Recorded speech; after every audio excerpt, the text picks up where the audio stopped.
Salut tout le monde, merci d'écouter cet épisode de Sans présentation. Je voulais juste commencer avec une petite annonce très rapide.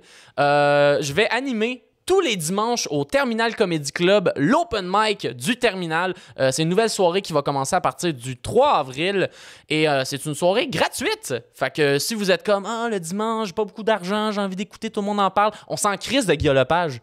Va voir de l'humour gratuitement dans un des plus beaux comédie clubs de Montréal, avec en plus moi à l'animation et Cyril Lalinec et Pascal Marino à la chronique, deux humoristes que j'adore beaucoup.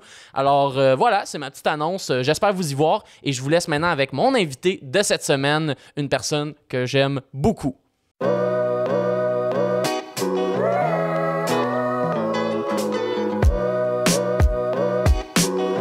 Exact, t'es ma recherchiste. T'es ma recherchiste cachée. Je suis ta recherchiste. Je suis plein d'affaires pour toi. Ben oui, exact. Je suis ton comptable aussi. Je t'ai organisé toutes tes affaires. Je vais t'envoyer ta feuille Excel. Eh, bobo, hein? Je sacrais. Je sacrais pas, mais je parlais tout seul par bout. Les impôts, hein? Ouais, c'est ça. Je vais te montrer comment mettre ça dans ta petite feuille Excel par poste de dépenses. Le comptable va être heureux. Parce que là, je me voyais pas envoyer. C'est parce que si j'avais tout envoyé ça de même en bundle à François, ça t'aurait coûté comme 400 piastres d'impôts parce que lui, il travaille pas à 22 cents de l'heure. Je veux dire, à un moment donné, s'il prend 6 heures, te mettre à l'ordre, ça va te coûter 6 heures. Puis même, j'ai été fine parce que je t'ai pas tout facturé ce que ça a coûté pour faire tes impôts. Tu vois comment ta mère t'aime, hein? Dis pas ça à ta soeur. Fait que voilà. J'aime que dès le début de l'épisode, maintenant, le monde connaisse mes états financiers. J'ai rien dit sur tes finances. De toute façon, t'es un étudiant à l'école de l'humour. Y a-tu quelqu'un qui va, tu sais? Je pense que personne pensait que je faisais 50 000 par année. C'est une grosse révélation. Sauf que, tu sais, tu ramasses tes étiquettes de métro puis tes étiquettes de déjeuner chez Tim Hortons, tu sais, mais ça, il faut que t'es classes puis t'es mettes dans un petit fichier. Exact. C'est ça, la vie. On va faire ça l'année prochaine. Je me professionnalise. Ouais, je sais. Mais tranquillement, pas vite. Tranquillement, pas vite. Puis il va falloir que va falloir que je t'organise, mais bon. C'est correct. En fait, techniquement, je suis supposée être ton agent. Ouais, techniquement. On n'a pas signé de contrat. On n'a pas signé de contrat. Mais on a un contrat par le sang quand même. Ouais. En plus, t'as une chance que t'es ma mère parce que là, ça aurait juste sonné comme un rituel satanique. En plus, t'as mon groupe sanguin. Pour de vrai? Ouais, toi, t'as mon groupe sanguin, t'es O négatif. Le O négatif, le donneur universel. Yes! T'as-tu déjà donné du sang? Je suis trop momone pour ça. Pour de vrai, ouais. J'étais un peu dans la même... En fait, trop momone. Je me suis dit qu'un jour, j'allais le faire. Puis à chaque fois, tu sais, j'ai toujours une bonne raison pour pas me lever derrière puis pas aller donner du sang. Mais tu sais, c'est sûr que s'il y avait un gros accident quelque part puis qu'il fallait donner du sang, puis comme je suis un donneur universel, je ferais comme, OK, je vais y aller. C'est vrai que moi, c'est tout le temps ça l'affaire. C'est que je suis jamais encore allé donner du sang. Puis je me sens tellement mal vu que je le sais que je suis donneur. On dirait que moi, c'est du constant guilt de comme, en ce moment, je pourrais sauver du monde.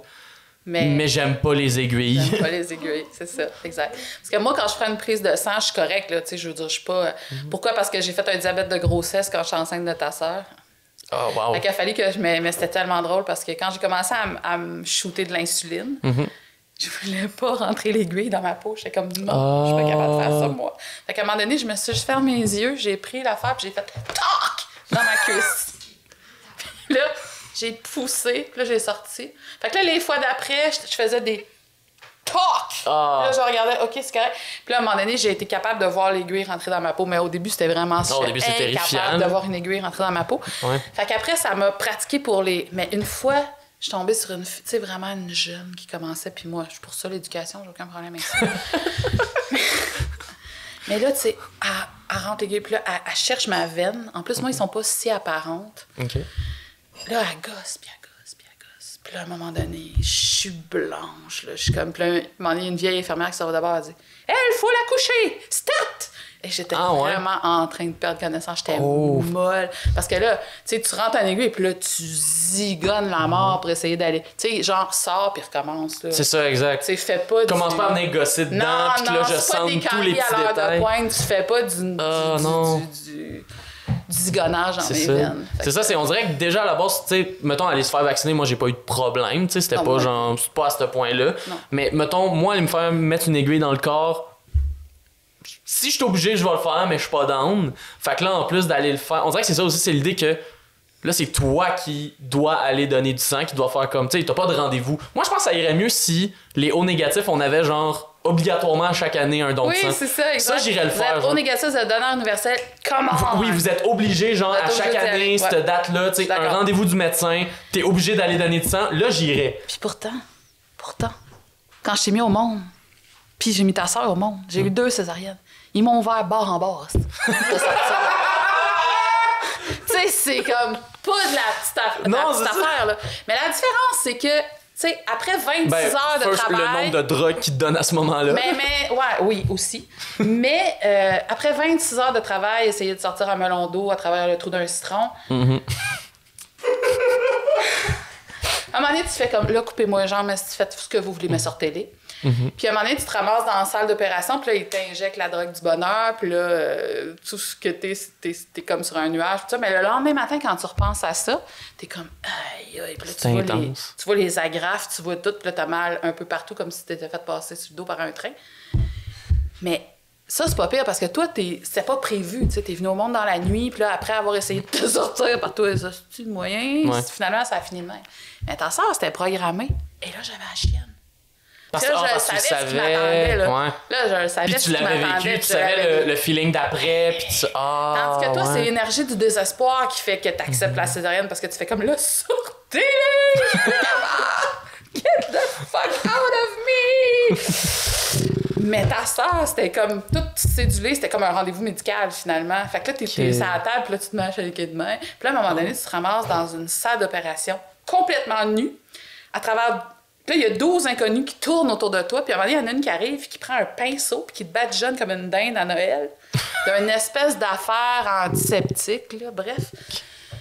Puis là, il fait frette parce que c'est mouillé, puis tu sais, il y a rien d'agréable là-dedans. Fait qu'une prise de sang, finalement, c'est comme rien dans la vie. Bonne fête des mères, ouais, gang! Bonne fête des mères, gang! Bonne fête des mères, c'est pas... Je viens de décourager la moitié de l'humanité d'avoir des enfants! Je viens de décourager tellement de monde! Hé là là! C'est comme, tu sais, ma fille est enceinte de même, tu sais, c'est comme, oh non, merde! C'est ça, elle regrette, elle est comme, oh! Comment je fais pour me sortir de là? Mais l'affaire, c'est que ce que vous savez pas encore, c'est que dès que tu l'as dans tes bras, t'oublies tout ça. T'es prête à recommencer le lendemain matin. Moi j'en aurais eu 3-4. De toute façon, j'étais juste pas équipée, mettons, comme partenaire pour gérer la vie moins menée. Ouais, la vie a été un petit peu trop rough pour que je te donne d'autres frères et sœurs. Ouais. Mais comme là, justement, je voulais en profiter, vu que je te reçois, pour faire un peu le... Parce que on dirait souvent avec nos parents, genre, c'est des gens qu'on prend pour acquis dans la vie, puis on dirait que c'est juste plus vieux qu'on réalise comme... J'ai jamais vraiment... Je vais la perdre, elle vieillit. Je vais mourir un jour. D'ailleurs, avec l'espérance de vie de tes grands-parents, gros et tes fesses, il te reste 9 ans. Hein? Moi, dans 9 ans, je suis morte, là, si je meurs au même âge que mes parents, là. Ben là, c'est je... On m'annonce ça en plein podcast. Fait que si t'as de quoi à dealer, là, dépêche-toi. Ben, Chris, je vais en profiter. Okay. Mais je réalise que c'est souvent plus tard dans la vie qu'on se met à vouloir savoir plus sur leur histoire, ce qu'ils ont vécu avant nous. Genre... Avant vous? C'était les années 80. Les années 80? En fait, je suis née en 70. Donc, techniquement, mon enfance était dans les années 70. OK. Dans un monde qui est complètement différent. Mais ça, parce que toi, t'as vécu le pic, mettons, plus vieille des années 80. Ah, les années 80, c'est mon adolescence. C'est ça. J'ai eu 10 ans en 1980, 20 ans en 90. Fait que les années 80, c'est vraiment toute mon adolescence, la construction de mon identité. Je suis arrivée à 20 ans. C'était comment l'adolescence dans ces années-là? Oui. Et à l'époque, on savait pas c'était quoi l'anxiété. À l'époque, on savait pas c'était quoi l'anxiété. Ben écoute, tu sais, c'était... les années 70, c'était les années 70, c'est-à-dire que dans les années 70, ben à la base, tu sais, tes grands-parents étaient pas reposants. Tu sais, maintenant, je suis capable d'en rire et tout ça. Plus jeune, je trouvais ça plus tough, mais tu sais, c'était pas des modèles de parents. Mettons, s'il y avait eu un diplôme, on l'aurait coulé. Là. Il l'aurait pas donné. Là, tu sais, mais en même temps, je n'étais pas maltraitée non plus. C'était juste 2 personnes avec plein de problèmes qui passaient leur vie à s'accuser l'un l'autre d'être la source des problèmes de l'un. Ce qui est un peu la famille moyenne québécoise de ces années-là, j'ai l'impression. Exactement, parce que des années 70, à peu près toutes les... Puis là, je veux pas... tu sais, non, je ne généralise pas. Oui, il y a toujours des exceptions, mais tu sais, le bonhomme vivait, la bonne femme était névrosée, travaillait pas, elle cherchait une raison d'être, puis ça faisait un cocktail Molotov dans lequel les enfants essayaient de grandir. Bon. Okay, ouais. Fait qu'on part avec ça. En plus, qu'est-ce qui m'est arrivé, toi? J'ai viré toutoune à 9 ans. Là, je rentre dans l'adolescence avec un problème de poids. Dans les années 80, où est-ce que pour être une femme, pour être une belle femme, il fallait que tu pèses 83 livres, puis que tu manges des carottes à peu près 2 fois par jour, puis c'était ça, là. C'était ça l'idéal féminin à l'époque. Puis, fait qu'un jour, j'essaie d'avoir ma première job, puis je m'en vais appliquer dans un restaurant, et le gars qui me passe mon entrevue me dit « Ben là, tu passeras pas entre les tables si je t'engage, esti. » Puis oui, tu passeras pas entre les tables, puis les clients vont vomir quand ils vont te voir. C'était les deux. Ouais, je te le jure sur ta tête et la tête de ta C'est qui ce gars-là? Ouf, c'était un vieux monsieur pour l'époque. J'imagine qu'il est mort aujourd'hui. Ben justement, fuck ce monsieur-là. Oui, non, je sais, mais c'est parce que dans votre perspective à vous autres, puis heureusement, dans la perspective de 2020, c'est rendu épouvantable, tu sais. Dans ma perspective, c'était presque normal. C'était presque, à l'époque, c'était presque comme si moi, il fallait que je règle un problème. C'est moi qui avais le problème. Ouais. Tu comprends? C'était beaucoup ça. Fait que c'est beaucoup dans ça que notre adolescence se passait. En plus, à l'école, c'était l'époque où est-ce que les baby boomers avaient comme 30 ans. Fait que nous autres, on se faisait dire, vous n'aurez pas de job. Tu sais, moi, je suis un X. Moi, ma génération, je suis une X, moi. Tu sais, c'est la génération perdue, là. C'est la génération qui n'aura pas de job, la génération qui n'a pas de chance. Marie nous en avait parlé un peu, que c'était vraiment une génération où tu pouvais arriver avec le meilleur diplôme, puis c'était comme, ben, va falloir que t'attendes un peu des places sur le bord. Il va vendre des fruits et des légumes chez Métro pendant une couple d'années parce que ça arrivera pas, tu sais, ça arrivera jamais. Tout ça, en même temps, faisait que c'était tough, psychologiquement. C'était vraiment tough. Fallait... Puis, tu sais, quand je regarde la jeunesse aujourd'hui, puis là, je vais sonner tellement vieille, mais en même temps, faut que j'assume que j'ai 50 ans. Et c'est juste que, tu sais, je suis contente de votre... Je suis contente de l'acceptation, de la tolérance, de tout ce qui se fait aujourd'hui, qui fait qu'il y a plein de choses qui sont plus acceptées, qui étaient inacceptables, qui n'auraient jamais dû être acceptées, puis, tu sais, qu'on a tous évolué, grandi, tout le kit. Par contre, tu sais, des fois, je capote comment les petites brebis sont pas équipées pour faire face à la souffrance, faire face à l'adversité, faire face à...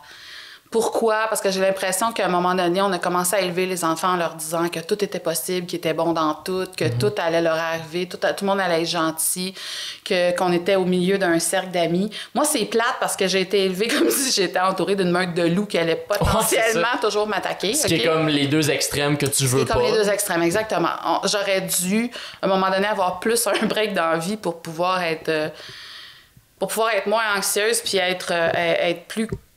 Moi, si j'avais eu confiance en moi, j'aurais été fucking premier ministre, là, parce que j'ai toujours eu dans ma tête, ça en est tellement passé des choses que j'ai pas transmis dans la réalité, juste par manque, juste par peur que ça arrive pas, parce que tu te faisais tout le temps dire que les choses n'arriveraient pas. Puis cette peur-là, en fait, souvent, ça devient un peu un self-fulfilling prophecy, que ça fait juste rouler dans ta tête, puis que là, ça fait juste...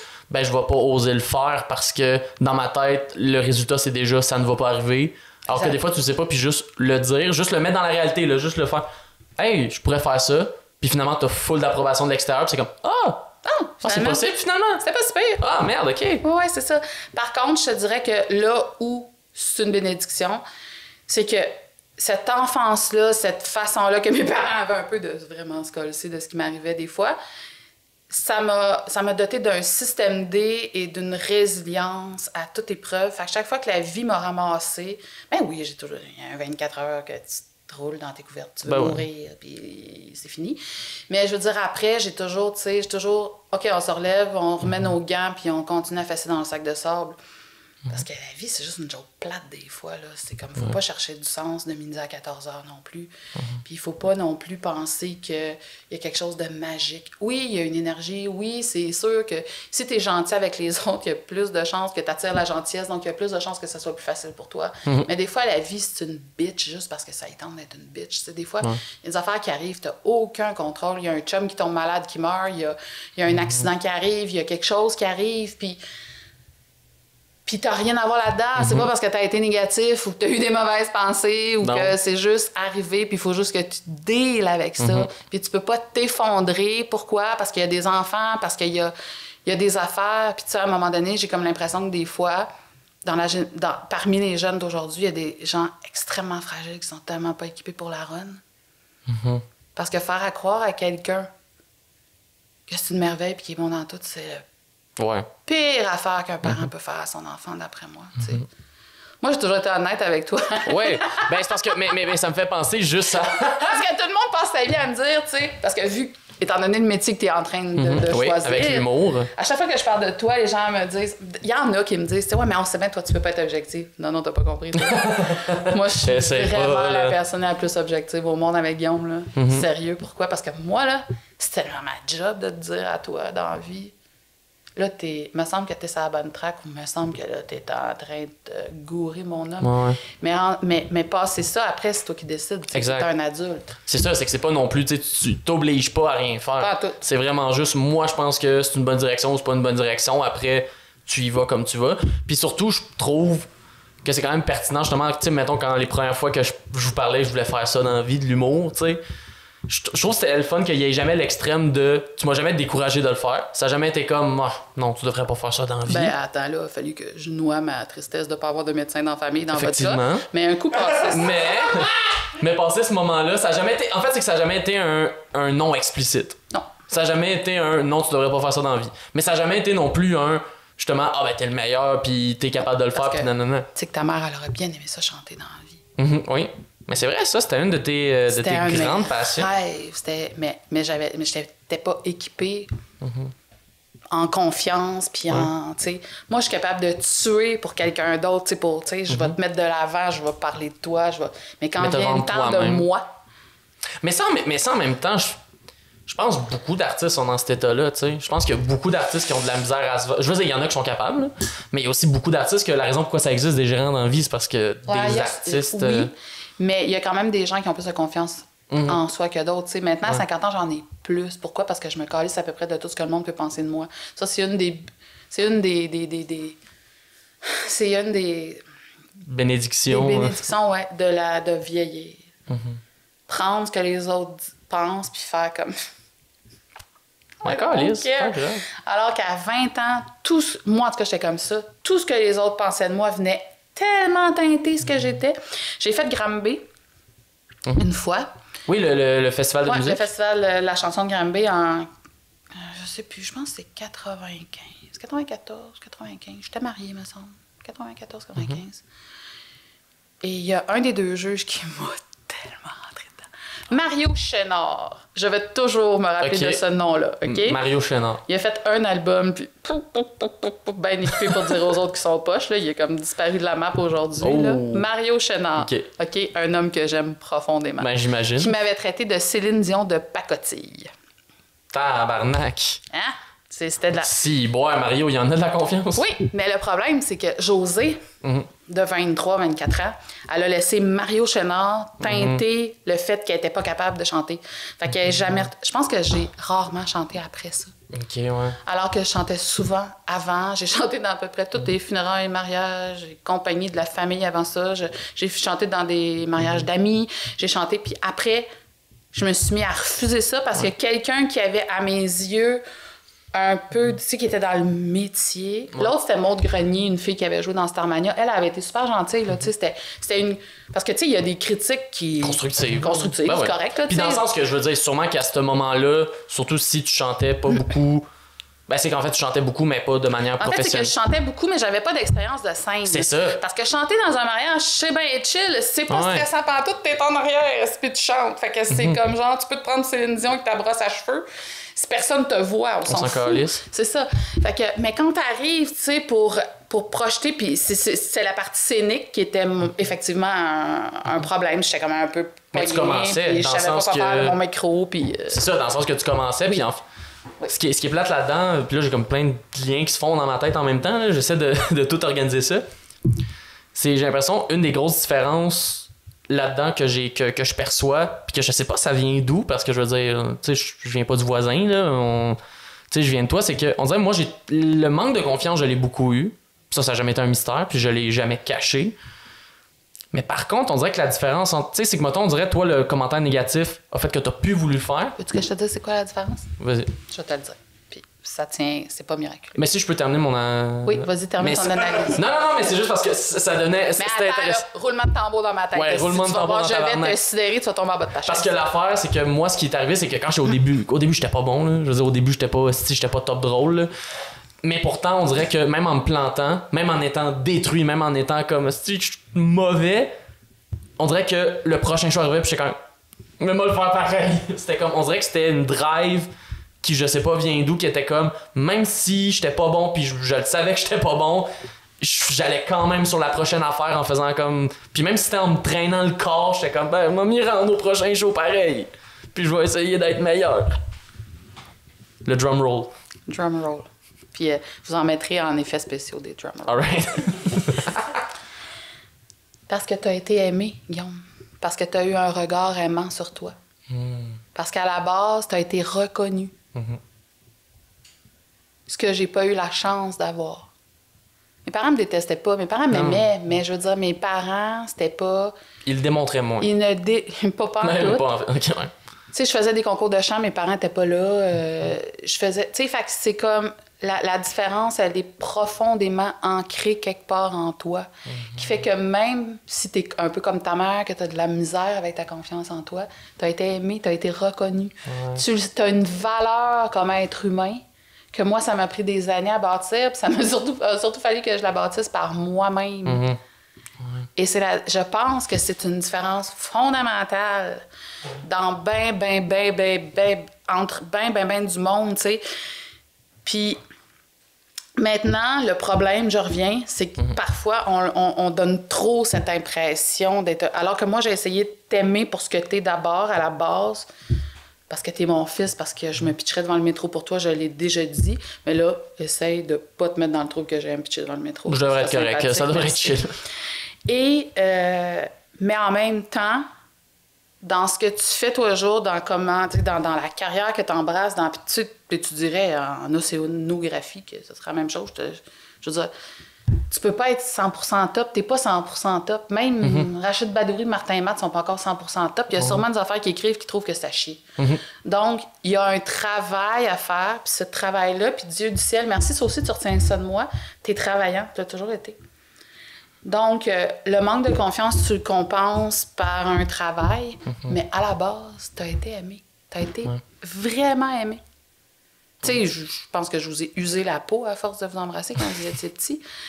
Puis ça a été... Puis tu sais, quand je pense à... Maintenant, j'arrive dans une période de ma vie où est-ce que je vous vois... Tu sais, toi, tu as 23 ans, ta soeur vient d'avoir 18, mon dernier coup de poignard dans le cœur.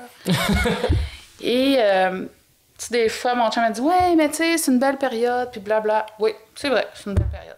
Mais des fois, là, je donnerais un bras puis une jambe juste pour retourner à l'époque où vous étiez petit. Puis que je pouvais juste vous prendre, vous garder sur moi quand moi, je filais pas bien, tu sais. Quand j'avais le goût de vous serrer, puis tout ça. Puis ça, ce que j'ai transmis à ce moment-là, c'est quelque chose que tu vas toujours avoir parce que tu seras jamais seule au monde. Moi, je me suis sentie seule au monde des bouts dans ma vie. Dans ma petite enfance, dans mon adolescence, je me suis sentie comme sur une fucking île déserte, toute seule.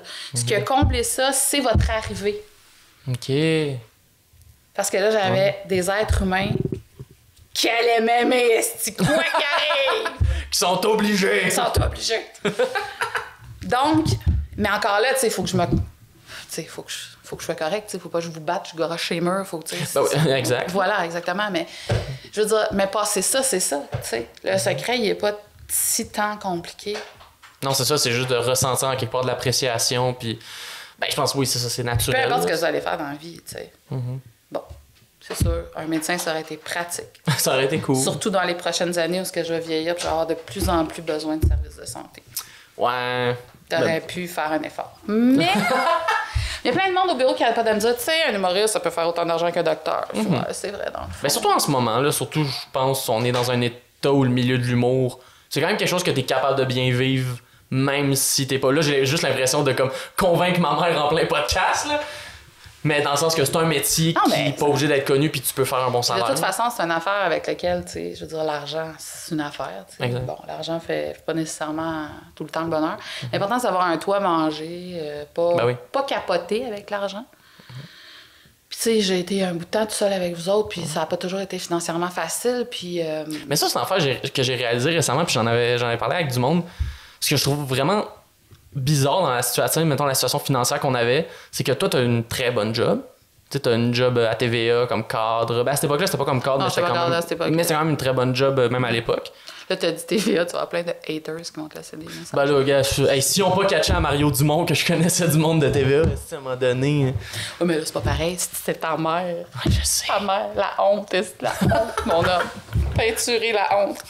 Mais c'est ça, puis ce qui était fou, c'est que t'avais un bon salaire. Fait que tu sais, il y avait quand même le côté qu'on était dans une tranche bien nantie, mais il y a un très long moment où justement t'as été seul à éduquer moi et ma soeur. Fait que là, c'était comme, ce que je trouvais... Ce qui est particulier de ça, c'est qu'on avait comme justement quelqu'un qui a un bon salaire, mais qu'au final, c'est comme divisé par deux parce que tu dois gérer comme si c'était... Tu sais, je sais pas c'était quoi ton salaire, là, mais mettons, on donne un exemple demain, c'est que mettons, au lieu d'être une personne à 100 000, puis mettons une personne qui ferait, je sais pas moi, 40 000, ben là, toi, c'était 100 000, mais c'était splitté pour toutes. Ben, c'est splitté pour toutes, mais il y a pas juste ça, c'est que quand t'es tout seul, là, quand t'es deux, là, tu sais, tu t'organises tes finances à deux. Quand t'es tout seul, là, le problème, c'est que s'il arrive une bad luck, là, je veux dire, c'est juste ça. Ça tombe tout sur toi. Puis ça, c'est, tu sais, tu te rappelles que, tu sais, de 2005 à 2012, j'ai perdu mon père, j'ai perdu ma mère, puis j'ai perdu un conjoint. Ouais. Puis à un moment donné aussi, c'est que, tu sais, tu perds de plus en plus du monde autour de toi. À cette époque-là, avec ton père, les relations n'étaient pas faciles. Je pouvais pas compter sur lui. Fait qu'à un moment donné, ce que tu te dis, c'est qu'il n'y a pas juste qu'il faut que tu élèves tout le kit. Il faut que tu payes la maison, il faut que tu payes l'auto, il faut que tu envoies tout le monde à l'école, il faut que tu habilles tout le monde, il faut que tu payes pour les pneus qui crèvent, la piscine à faire ouvrir, le gazon, parce qu'on... Heureusement, j'ai pu... Puis tu sais, c'est correct d'élever des enfants dans un appart, là, c'est pas grave. Là. Mais vous avez pu avoir quand même, je pense, une pas pire vie en banlieue, dans une pas pire maison. Puis tu sais, c'était correct. Mais l'affaire, c'est que tu comptes juste sur toi, tu sais. Fait que tu essaies de t'en mettre de côté, tu essaies de prévoir le plus de coûts possible. Mais en même temps, si je me rappelle bien, tu es allé en Russie. Tu sais, vous avez quand même... Non, tu sais, j'ai quand même pas élevé mes enfants en leur faisant manger des toasts. Ben, c'est pour ça que je parle justement de l'espèce de mélange weird. De comme, tu sais, parce que je me rappelle la première maison qu'on habitait à Repens, qui était genre une maison pas finie, qui a jamais été finie. Qui était en réno jusqu'à temps qu'on déménage. Exact. Finalement. Mais c'est parce que tout le monde qui essayait de la rénover mourait. Ben c'est ça. Je pense il y avait comme un curse. Ouais, il y a une malédiction sur cette maison-là. Quand je commence à sortir avec Steph, je dis là, il faut sortir d'ici, sinon Steph va mourir. Les gens qui habitent là, j'espère que vous avez brisé la malédiction de quelconque manière parce que ça va pas bien. Mais c'est ça. Fait que tu sais, il y avait comme ça. Mais en même temps, il y avait justement l'aspect, mettons, quand j'ai voulu aller en Russie au secondaire, tu m'as aidé à le payer. Fait que c'est ça, c'était quoi toute cette espèce de niveau de... Il y avait des éléments de notre vie que on dirait que c'était genre classe moyenne, mais d'autres éléments de la vie que c'était comme, ben, on a du cash, mais genre... Ben, c'est juste que ta mère, c'est une anxieuse. Elle est toujours en train de tout préparer, de tout prévoir. Je commence à peine à me slacker le jarret un peu, puis à dire... On va faire les choses plus, tu sais, comme genre... Mais toi, là, t'as voulu aller en Russie, OK? Tu m'as annoncé ça 1 an et demi avant. Bon, ben là, le projet Russie, il y a 1 an et demi. Ça coûte tant. On va en mettre de côté. Puis les semaines où je suis pas capable, on va essayer de décompenser par d'autres choses. Tu te rappelles, on a vendu des bracelets Shambhala? On en a vendu. appris à tisser des bracelets. On en a vendu, on a passé des soirées à faire des bracelets, mon homme. Pour aller au pays de Vladimir Poutine. Pour aller au pays de Vladimir Poutine, exactement. Saint-Stron. Une chance que je suis allé il y a quelques années. Hein. Tu sais, ce voyage-là, ça a été l'enfer sur Terre pour moi. Oui. Je te jure. Parce que ça, c'était mon premier vol d'avion ever. C'est genre 8 heures d'avion, la Russie. Là, puis avec 11 heures au total. Oui, non, c'est vrai, 11 heures au total. 8 heures, c'était jusqu'à Zurich, mon homme. C'est vrai. Puis là, après, il y avait un 3 heures de plus. Puis tu sais que l'anxieuse ici, elle t'a suivi sur le track flight, là. Jusqu'à temps qu'elle perde l'avion quand t'as passé la zone aérienne russe. Là, parce que là, t'as plus le droit. Non, là, t'as plus le droit. Là. Puis là, j'étais comme, OK, je viens de perdre l'avion de mon gars. Il est rendu où? J'ai vraiment perdu le contrôle. Puis là, je recevais plein d'affaires de l'école qui me montraient que vous alliez prendre le métro. Le métro russe, esti.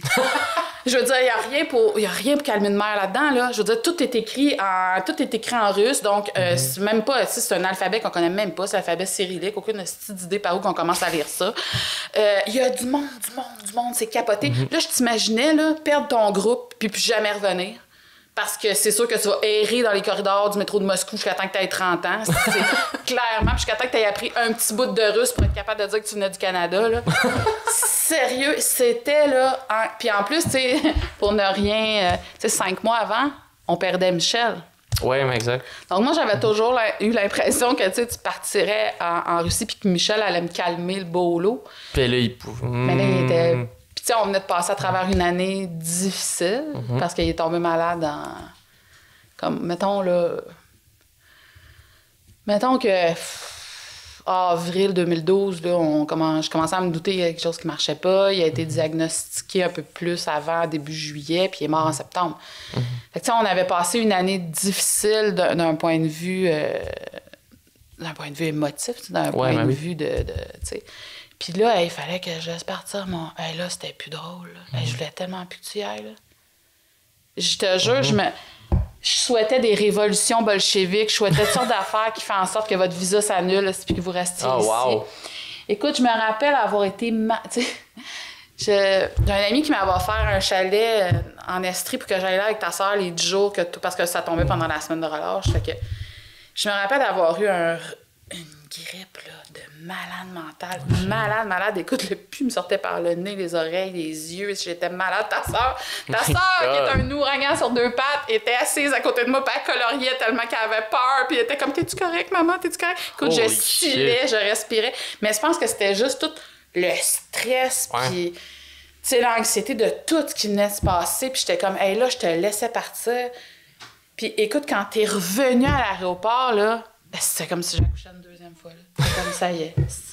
Il est revenu, il est vivant, tout va bien aller. Mais c'est ça qui est impressionnant, c'est à quel point, genre, tu voulais pas, mais tu m'as pas empêché. Ben, tu peux pas, tu sais, comme parent, tu peux pas empêcher. Mais parce qu'il y a des parents qui le feraient, là. Ben oui, il y a des parents qui le font, mais ça, c'est de la merde, ça.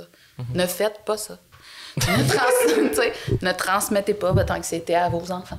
Parce que déjà, je t'en ai passé un petit bout. Ouais, ça, il y a une petite porte qui passe déjà dans le génétique. Ouais, je le sais. Puis ça aussi, ça a été dur pour moi, tu sais, d'admettre que mon anxiété avait été transmise sans mon vouloir. Parce que j'ai toujours fait en sorte que vous soyez pas... Tu sais, quand c'est devenu trop rock'n'roll avec ton père, je suis sortie de là pour que vous viviez pas dans un climat où est-ce qu'il y avait de la chicane, où est-ce qu'il y avait de la tension, que ça vous affecte pas, que, tu sais, à partir du moment où vous êtes venu au monde, à peu près toutes mes décisions de vie ont été prises pour votre bien-être, tu sais, puis par extension le mien, mais je veux dire, c'était ça pareil, puis là, d'admettre que je te l'avais quand même transmis, ça me rentrait. Je sais pas si tu te rappelles la nuit où tu m'as appelé. Ah, ouais. C'était comme 1h du matin. Ouais. Écoute, quand on a raccroché... C'est une grosse crise de panique, là. Quand on a raccroché cette nuit-là, j'ai tellement pleuré. Parce que je savais tellement qu'est-ce que tu vivais, puis je voulais tellement pas, là. Mais tellement pas. Je me disais, viens-t'en, donnez-moi-la à moi, les crises d'anxiété. Ça fait 20 ans, 25 ans, je gère ça, moi. Calissez du patience à lui, tu sais. Mais ça, j'ai pas de contrôle. C'est une autre affaire sur laquelle j'ai pas de contrôle. Exact. Mais sincèrement, tu peux pas... tu sais, Saint-Citron, faut que tu laisses tes enfants aller. La seule chose, c'est que... Tu sais, c'est sûr qu'il y a une différence entre je veux faire un voyage en Russie puis je veux joindre un gang de rue, là. C'est sûr qu'à un moment donné, je vais faire comme non, ça, je pense que c'est une mauvaise idée. Puis, oui. On va en reparler. Surtout, je pense pas que je suis shapé pour être gang de rue, là. Je pense que la mauvaise décision, ça aurait été, oui, autant le fait que c'est criminel, mais aussi le fait que tu vas te faire manger à laine sur le dos. Ouais, c'est comme ton gag de moniteur de camp de jour. De moniteur de camp de jour, oui. Exactement, tout à fait. Une chance, tu avais plus la shape de moniteur de camp de jour. Mais en même temps, tu sais, t'as pas été non plus, tu sais, je peux dire ça. Même encore aujourd'hui, t'es ben trop fin, là. Des fois, je veux te frapper tellement t'es fin. Non, mais je t'écoute des fois, puis je suis comme... Sonia! Moi, je t'appelle Sonia parce que t'es comme Sonia Benezra. T'es juste trop fin. Fait que moi, là, c'est comme quand je t'entends réagir trop. Ah oui, c'est vrai, c'est extraordinaire. Je dis, Sonia. Comment, Sonia? Donc, mais tu sais, en même temps, ça me rend tellement fière aussi, tu sais. Parce que toutes les mères veulent un gentil garçon. Ouais. Mais des fois, je suis comme... Ouais, des fois, tu peux être... Mais des fois, moi, je suis mean. Mais moi, je trouve ça tellement drôle. Moi, là, je trippe. Sais-tu qu'est-ce que j'aime le plus au monde? Les séries britanniques. Oui, que c'est de l'humour dry, là. Ouais. Oh, c'est drôle. C'est drôle. Moi, je me pisse dessus. C'est une culture qui, eux, se le permettent. C'est ça qui est incroyable. Et oui. C'est qu'eux sont comme, on s'en fout d'insulter quelqu'un, c'est comme... Complètement et totalement. Tu sais, moi, je suis venue... On revient aux années 80, tu sais. Moi, j'ai grandi, tu sais, bon... Quand j'étais vraiment petite, tes grands-parents écoutaient Cynic, tu sais, qui était vraiment à base fucking trash. Là. Oh ouais, ça rentrait dedans aussi. Ça rentrait dedans. Après ça, j'ai grandi avec Rock et Belles Oreilles. Oui. Puis tu sais, c'était vraiment le groupe des années 80. Là. Je veux dire, on écoutait ça, tu sais, c'était genre... François Pérusse commençait un peu, t'avais un petit peu de Patrick Huard, t'avais un petit peu... Mais tu sais, l'humour était pas mal moins de monde, là. Ouais, vraiment. Puis c'était vraiment plus de... Ça rentrait plus dedans, tu sais. Ben, c'était de la parodie, c'était du on va se moquer du monde, puis on n'a pas peur de le faire. Puis on n'a pas peur de le faire. Mais tu sais, en même temps, c'était pas non plus... C'était pas non plus du... C'était méchant, par moments, mais des fois, c'était mérité aussi. C'était méchant, mais des fois avec du monde qui était méchant. C'est que l'affaire, c'est que c'est ça. Malheureusement, quand tu fais ce style d'humour-là, des fois, tu vas frapper trop fort sur quelque chose qui le méritait moins. Voilà. Puis des fois, c'est comme, OK, non, là, t'as vraiment donné le bon dosage. C'est une époque qui reviendra pas. Puis, tu sais, moi, comme je disais à tout le monde, bon, il y avait du bon puis il y a du bon puis du mauvais dans chaque époque. Là. Puis, ce qui me désespère un peu maintenant, c'est qu'on s'attarde à plein d'affaires qui n'ont pas nécessairement rapport avec le... Tu sais, la liberté d'expression, c'est important. Okay? Tu sais, je travaille en communication, je travaille en nouvelles, tu sais, je pourrais pas te dire que, tu sais... Mais en même temps, le problème qu'on a de plus en plus, puis ça devient un peu capoté, c'est que, tu sais, avant, là, avoir une tribune, être quelqu'un de connu ou tu vois, avec un public, c'était comme un privilège, c'est comme une exception. Maintenant, avec les réseaux sociaux, tout le monde a un public, tu sais. Puis tout le monde a son opinion. Puis tout le monde a son opinion. Puis tout ça est comme complètement fucked up. Tu sais, quand je suis rentrée dans une salle de nouvelles, il y a 20 ans, mon défi de tous les jours, c'était de trouver des nouvelles, tu sais, trouver de quoi on allait parler, tu sais. Aujourd'hui, là, c'est démêler le vrai du faux, l'exagérer, ce qui a été rapporté pour servir une cause X, Y, Z, ce qui est de la bullshit, ce qui est vrai. C'est capoté. Puis tu sais, tout le monde a son opinion, tout le monde pense que, tout le monde veut être le prochain commentateur à la mode, mais personne veut, tu sais, avoir une réflexion complète et entière sur quelque chose, vraiment regarder les deux côtés, vraiment. Puis c'est capoté parce que avec Internet, puis avec le... Je cherche mes mots parce que tu sais ce que c'est, je cherche tout le temps. Bon, c'est bien correct. Hein. Mais avec les réseaux sociaux? Non, quand tu vas sur Internet, tu fais de la recherche là, avec le... les algorithmes. Oui, voilà. Oui. Tu sais, c'est prouvé, hein? Bon, les algorithmes te ramènent toujours à ce que tu connais. Oui. Mais toi, biologiquement, comme bébite, comme être humain... T'aimes ça. Parce que t'es porté à aller toujours vers les trucs qui renforcent tes propres biais. T'es porté à la sécurité, en fait. Oui, fait que tu renforces tes propres biais, tes façons de penser, tu veux pas les mettre... Puis là, on est rendu qu'on est en train d'importer ça dans les universités, puis dans les niveaux de haut savoir, où est-ce qu'on peut plus dire certains mots, on peut plus dire plein d'affaires, sous prétexte que ça offense. OK.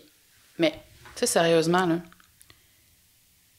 est-ce que le fait de dire le mot en haine, mettons, parce que je vais le prononcer de même parce que je veux pas... On est tous rendus, tu sais, bon. C'est ça, exact. On va pas aller là. On va pas aller là. Mais en même temps, est-ce que le fait de le dire, de dire que ça a existé, que c'est quelque chose qui est devenu péjoratif, qu'il l'était pas à une certaine époque, qu'il l'est devenu pour X, Y, Z, le fait de l'expliquer, et le fait d'être dans une rue, d'insulter quelqu'un all over the place avec ce mot-là, c'est deux univers complètement différents. Puis on est rendu beaucoup avec plein de trucs. C'est comme les pronoms, c'est comme plein d'affaires, tu sais. Moi, sérieux, là, pas de problème avec l'orientation sexuelle de personne dans la vie, tu sais. C'est juste que ça m'épuise que ce soit rendu que parce que je ne devine pas l'être intérieur que tu es, je t'insulte et je t'offense. Je veux dire, la vie, c'est une convention sociale. Les mots sont une convention sociale. On a décidé par convention sociale que ça, c'était une table. Tout le monde appelle ça une table. On sait ce qu'on fait avec. Par convention sociale, on a désigné des mots pour un genre, des mots pour l'autre genre. Moi, quand on parle ensemble et qu'on devient, mettons, un peu plus... On se connaît, tu me dis... Moi, je Je pense que je suis une femme, je préfère être une femme, je vais respecter ça, mais ne te sens pas offusqué parce que je ne l'ai pas vu au premier regard. Je trouve ça complètement débile qu'on demande aux fonctionnaires de Revenu Canada de ne plus prononcer monsieur ou madame, de ne plus dire il ou elle. Tu sais, il y a comme des espèces de catch dans la société qui sont en train de nous peinturer dans un coin puis qui mènent à une forme d'intolérance en quelque part. Parce que c'est le même chemin. Tu sais, quand tu ne tolères... Tu sais, c'est par l'intolérance... Dans le fond, c'est que tu veux résoudre un problème d'intolérance par une autre forme d'intolérance. Alors que l'idée, c'est juste de dire... C'est comme quand on revient au début, tu sais. Pour faire un point dans la vie, on est-tu obligé d'insulter du monde? Je pense pas. Non. Mais moi, je pense qu'au final, c'est aussi ça le principe. C'est plus... que ça vienne pas de... Tu sais, tu parlais des conventions sociales, c'est genre... C'est que des conventions sociales, ça prend le temps de changer, tu sais. Oui, c'est que aussi, des fois, c'est que, mettons, le message de base, je suis pas en désaccord, c'est plus, comme tu dis, le côté de la frustration. De plus vouloir assumer le genre des gens, c'est quelque chose que je suis comme... Ah, c'est vrai que c'est une bonne idée. Moi, pas de problème avec ça. C'est ça, mais c'est pas quelque chose qui peut changer du jour au lendemain. Tu peux pas faire que ça fait depuis des décennies que malheureusement on associe le look à un pronom. Voilà. Puis malheureusement, est-ce que c'est une bonne ou une mauvaise chose? Moi, personnellement, je serais plus de l'avis que c'est vrai que d'associer automatiquement à l'air plus féminine, donc c'est une femme. Oui. C'est ça. Mais sauf que ça prend une convention sociale en quelque part. Exact. Tu peux pas te promener avec 50 nuances de gris tout le temps. Là. C'est ça, puis surtout que la convention, elle va prendre du temps à changer. Mais c'est ça. Mais tu sais, mettons, PA, je le croise pour la première fois, là, ben, je vais être portée à dire que c'est un gars, tu sais. Bon, demain, ma convention sociale me dit, PA me semble être un homme. Alors, je lui dis, tu sais, bonjour, monsieur. Lui, il se sent pas à l'aise avec ça.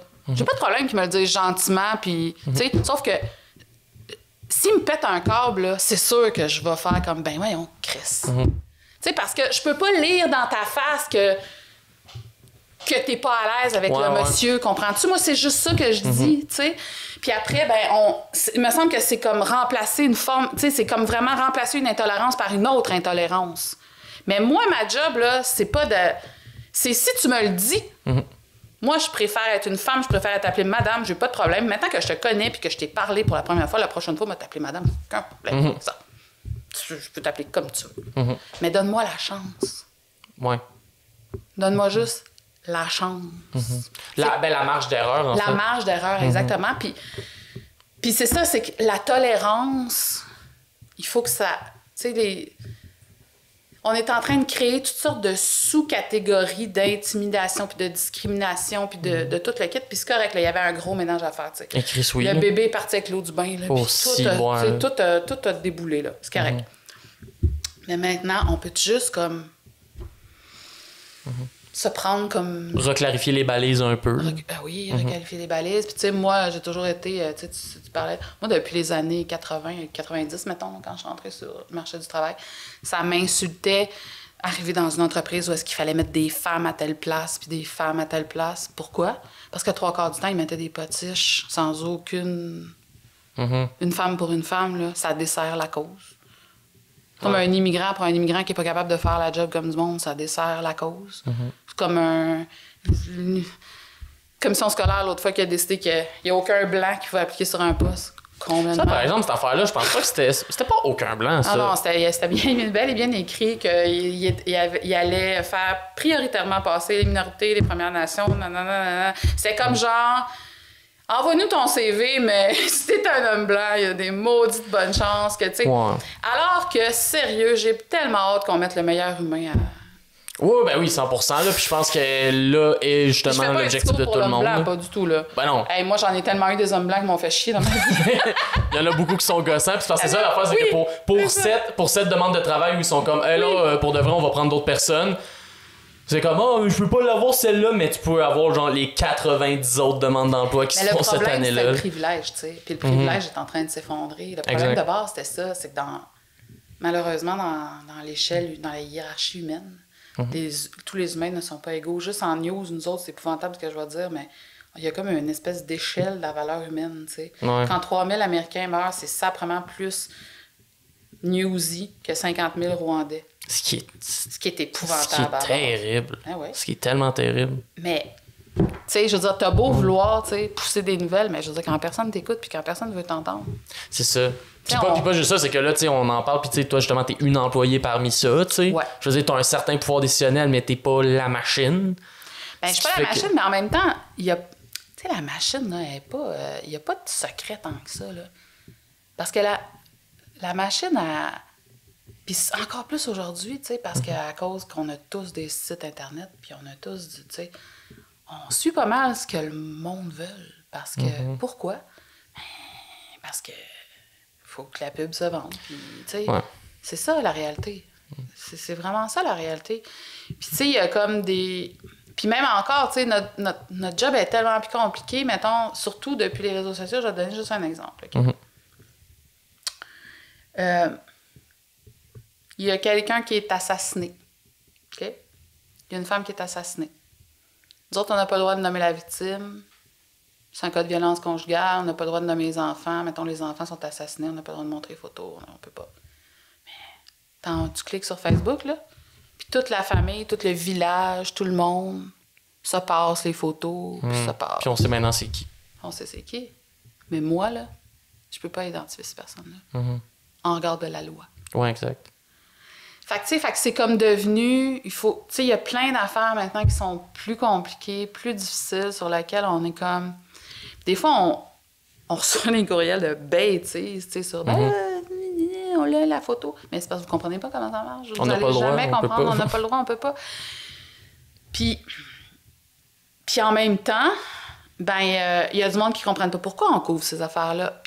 Mais parce qu'il n'y a plus de référents communs maintenant. Je pense que la pandémie, là, ça a été l'affaire avec laquelle tout le monde... Tu sais, l'affaire que le monde a vécu. Tout le monde a dealé, oui. Oui, tout le monde a dealé, là, même au niveau planétaire. C'est une des premières affaires depuis Deuxième Guerre mondiale, je pense. Ouais.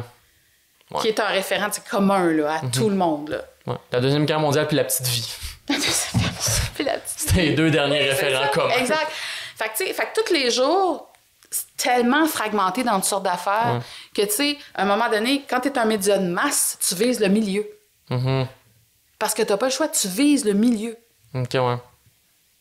Tu vises un équilibre entre la droite et la gauche, entre les opinions religieuses, les opinions laïques, tu vises vraiment le milieu parce que c'est de plus en plus fragmenté. Puis, sérieusement, la quantité de courriels qu'on reçoit dans une journée, là, vous avez parlé de ça, moi, ça m'intéresse pas. Ouais, je sais, mais c'est parce que c'est pas juste pour toi. On s'en fout. On s'en fout. C'est ça, ouais. C'est pas juste pour toi. Oui, mais il y a un truc que je me demande, puis j'en avais déjà parlé précédemment un petit peu. C'est comment de travailler dans le milieu des nouvelles, surtout justement que... Tu sais, on avait parlé un peu que des fois, les compagnies maintenant doivent s'ingérer un peu dans les nouvelles, surtout quand on parle de gros réseaux. C'est comment de justement devoir traiter les nouvelles, devoir traiter les informations, en sachant qu'en plus, derrière ça, souvent, il y a des intérêts économiques. Ouais, mais sérieux, là. Puis, quand les gens me parlent de ça, ça me fait un peu sourire parce que, sérieux, c'est pas tant. C'est pas... Bon. C'est pas une pression qu'on a, là. C'est pas vrai, là. Non, tu reçois pas un message à chaque matin de comme parle de ça, parce qu'on a des actions. On reçoit pas une valise du gouvernement pour nous donner nos nouvelles du jour. Non plus, tu sais. Donc, moi, sérieusement, tu sais, mais en même temps, tu sais, bon, travaille pour Québécois pour ne pas le nommer, TVA pour ne pas les nommer, c'est une entreprise privée, tu sais. Quand mon entreprise privée fait une conférence de presse, je vais aller la couvrir, là. Pourquoi? Parce qu'en plus, c'est une compagnie qui rassemble bien du monde. T'sais. Puis, ben oui, on va parler de Star Academy. Pourquoi? Parce que c'est une émission qui rassemble bien du monde. Puis Radio-Can vont faire d'autres choses avec leurs trucs. Pis ça. Ouais. Je te dirais que c'est de plus en plus dans le domaine de la culture qu'on le ressent. Pourquoi? Parce que les produits culturels sont produits par une équipe ou par une autre. Ou par, fait que ça devient un peu, comme genre, c'est une question de... Ils sont rendus tough à vendre, tu sais, mettons, on parlait de référents communs, La Petite Vie, tu t'en foutais qui l'avait produit. Au final, c'était une émission que tout le monde écoutait. Oui, mais c'est parce qu'à l'époque, il y avait ça. À l'époque, il y avait des trucs qui faisaient, tu sais, boum, qui rassemblaient, tu sais, tout le monde. Mais là, maintenant, comme Guy Lafleur cette semaine. Ouais. Ça, c'est un référent pour tout le monde. C'est quelque chose qui rassemble tout le monde. C'est quelque chose devant lequel tous les médias sont égaux. C'est que tu t'en fous à quel point qui en ce moment a les droits sur le hockey. Voilà. Tout le monde va quand même couvrir le fait que Guy Lafleur c'est une légende. Parce que tout le monde couvre les hommages, tout le monde. Exact. On avait une game samedi qui était couverte par TVA Sport, la game dimanche qui était couverte par RDS. On a quand même couvert les cérémonies avant la game qui était couverte par RDS parce que Guy Lafleur, ça transcende tout le reste de... C'est un référent pour full le monde. Mais, tu sais, sincèrement, mon boss, là, il s'est jamais mêlé de nos affaires. Ça arrive pas, ça. Ouais. Puis, même quand ça arrive, c'est comme je te dis, c'est pas à notre niveau, c'est pas... tu sais, puis sérieusement, des fois, c'est comme... Puis des fois, on va couvrir des trucs aussi pour... on le sait que c'est moins people, que c'est moins... Tu sais, bon, quand t'arrives les audiences sur RTC puis ces affaires-là, mais c'est quand même des affaires un peu importantes parce qu'il y a des enjeux là-dedans au niveau, tu sais, au niveau de la télé, au niveau de la difficulté qu'on a à financer l'information, au niveau du fait qu'en région, il y a de moins en moins de médias régionaux qui font en sorte que l'information est de moins en moins accessible puis que l'information est transmise par du monde dans leur salon qui un jour s'inventent journalistes puis qui vont juste, tu sais, prendre des nouvelles, vérifier des images. C'est ça l'affaire qui est tough, c'est que malheureusement, c'est ça, des gros réseaux de même, c'est poche, mais c'est ça qui fait que t'as un système d'information qui peut tenir puis être professionnel. C'est comme, ben, les gars, ils ont de l'argent, fait qu'ils peuvent le financer. Ben oui, puis l'argent, c'est le nom de la guerre, tu sais. Puis, sérieusement, moi, ça m'a fait bien rire tout le long. Tu sais, le discours des complotistes, c'était vous autres des subventionnés sous prétexte, parce que, tu sais, TVA n'est pas subventionnée. Radio-Canada est subventionné par le fédéral. Mais le prétexte, c'était que les gouvernements achètent de la publicité à TVA, donc on reçoit de l'argent gouvernemental, donc on est subventionné. Mais tu sais, entre nos deux, là, les plus grands subventionnés actuellement, c'est les GAFA, là, c'est Google, Facebook. Ben c'est ça. C'est eux autres qui mangent... Puis pas juste ça, c'est que techniquement, ça veut dire que t'es subventionné, oui, par le gouvernement, mais t'es aussi subventionné par Lafleur. Oui, exact. Puis ça reste que même le gouvernement du Québec, le gouvernement du Canada, c'est dans Google et Facebook qui envoie le plus son argent parce que, bon, c'est ça la réalité. Donc, il faut que Google puis Facebook commencent à payer une partie, commencent à payer des redevances. Il faut trouver une façon de prendre de l'argent des GAFA puis des amener dans le milieu de l'information.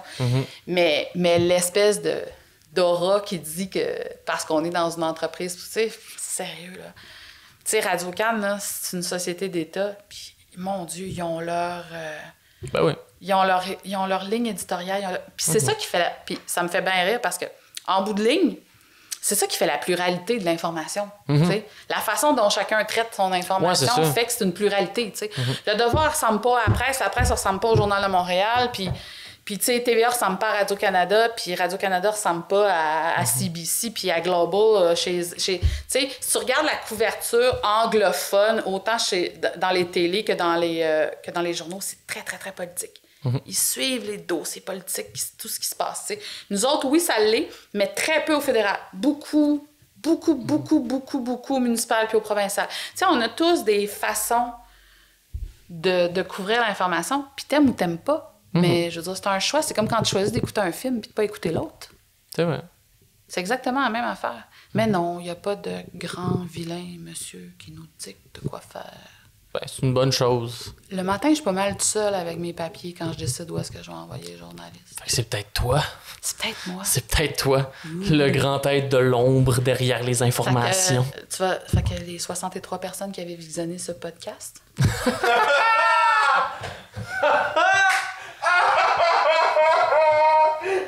Ouch! Mais non, mais je suis une inconnue, Guillaume, ça n'a rien à voir avec toi. Ben voyons, c'est pas une question, ils vont starter le podcast, puis on va dire c'est qui, elle? C'est un spécial fête des mères. Je sais Si vous écoutez pas ce podcast, vous aimez pas votre mère. Mais tu sais, était-tu vraiment obligé de l'inviter, franchement? Mais bref, en tout cas, peut-être qu'on va battre un record. Peut-être. Mais bref. Hey, Si Jean-Alexandre Nicolas Barrette a été capable d'avoir 300 vues, si t'es capable. Là. Ah ouais, peut-être. Peut-être. On va essayer. Fort. Mais je suis drôle. Moi, je suis drôle. Ben oui. Tout le monde n'arrête pas de dire que je suis drôle. Tout le monde n'arrête pas de dire que c'est pas étonnant que j'ai engendré un humoriste. Moi, je suis comme... moi, j'ai encore mon sens de l'humour. Il y a peut-être celui de son père. Je sais pas. Mais je voulais aussi parler un peu parce qu'avant d'avoir été dans le journalisme, t'as aussi fait un peu de politique. Ouais. T'as aussi été un peu... En fait, t'as été... En fait, je pense que tu vas être meilleur pour faire le tracé que moi. Ouais, j'ai été secrétaire. Il n'y avait rien d'excitant au début. Là. En fait, c'est que un jour, en faisant mes études... J'étais au cégep à l'époque, puis je me cherchais un job. Ton père, à l'époque, était dans l'association libérale du comté de l'Assomption. Okay. Bon. Lui, c'était-tu la commission jeunesse? Oui, c'est la commission jeunesse, exactement. Donc, et il voulait avoir une secrétaire. Puis au cégep, j'avais eu la brillante idée de prendre un cours de dactylo. Fait que j'étais capable de taper. Puis, dans le temps, c'était les ordinateurs, c'était vraiment les premiers Mac. Tu sais, les Mac là, qui avaient l'air d'une boîte, là, beige, là. Puis tu rentrais des disquettes, puis tout le kit pour sauvegarder tes affaires, puis c'était en DOS, puis tout ça. Fait que, il demandait une secrétaire à la commission jeunesse du Parti libéral. Fait que j'arrive là, je passe des tests, j'étais bonne en français, j'étais pas trop nounoune. Donc, il m'engage, au début, c'était comme 25 heures semaine. Fait que moi, ça fitait avec mon horaire j'avais arrangé mon horaire de cégep pour que ça fitte. Et au même moment, moi, j'arrive en avril 91 à la commission jeunesse, au moment où un certain Mario Dumont devient président de la commission jeunesse. Donc, moi et Marion, on est arrivé à la commission jeunesse genre à 2 mois d'intervalle. Et finalement, ça a été le début d'une aventure qui a duré jusqu'à la fin 1994, pour ma part. Et quand je rentrais à la commission jeunesse, j'étais la blonde d'Éric. Quand je suis sortie, Éric était le chum de Joe. Oh! T'as swap around. On a swap around. Ben parce que là, c'est ça, parce que là-dedans, t'as connu la création de l'ADQ. Oui, parce que, tu sais, à l'époque, il y a eu le fameux rapport à l'air qui avait été adopté par le gouvernement, le rapport à l'air qui avait été adopté par les libéraux, mais qui a ensuite, au congrès de août 1992, été rejeté parce que Claude Ryan avait menacé de quitter le parti. M. Bourassa avait dit non. Mais là, tous des noms, tu me fais des faces. Mais non, mais c'est. Claude Ryan, ancien ministre, mort depuis. Et fait qu'on s'est ramassé toute la gang de la commission jeunesse ensemble à quitter le plancher du congrès puis à sacrer notre camp. Puis de là a été le début de la carrière de Mario Dumont, qui était devant toi la semaine passée, je pense, au moment où nous enregistrons ce podcast. Oui. Ou qui va l'être, ou en tout cas, bref, c'est vraiment très drôle que je suis Mario Dumont dans l'ordre de ton podcast. C'est comme Mario Dumont, super connu, inconnu total, mais il y a un lien entre les deux. Bref. Tout est pensé. Tout est pensé. Fait que c'est ça. Fait que je suis... Puis j'ai vraiment eu une piqûre très, très, très, très forte. Jusqu'à ce qu'en 1994, alors qu'on a réussi à faire élire Mario dans Rivière-du-Loup, moi, c'est l'année où mes problèmes d'anxiété ont vraiment commencé, puis que j'ai quitté la politique parce que j'étais juste plus capable de travailler. Il y a 24 heures dans une journée, je pense que j'en travaillais 28. OK, ouais. Fait que j'étais comme juste plus capable. Puis après ça, j'ai eu 5 ans vraiment difficiles avant d'accoucher de toi en 1999. Oui. Voilà. Oui. Mais ça a été encore aujourd'hui... En fait, ça a été la période qui a fait en sorte que que j'ai terminé mes études, que je suis retournée à l'université, que j'ai avancé vers quelque chose parce que je me serais probablement contentée d'être secrétaire.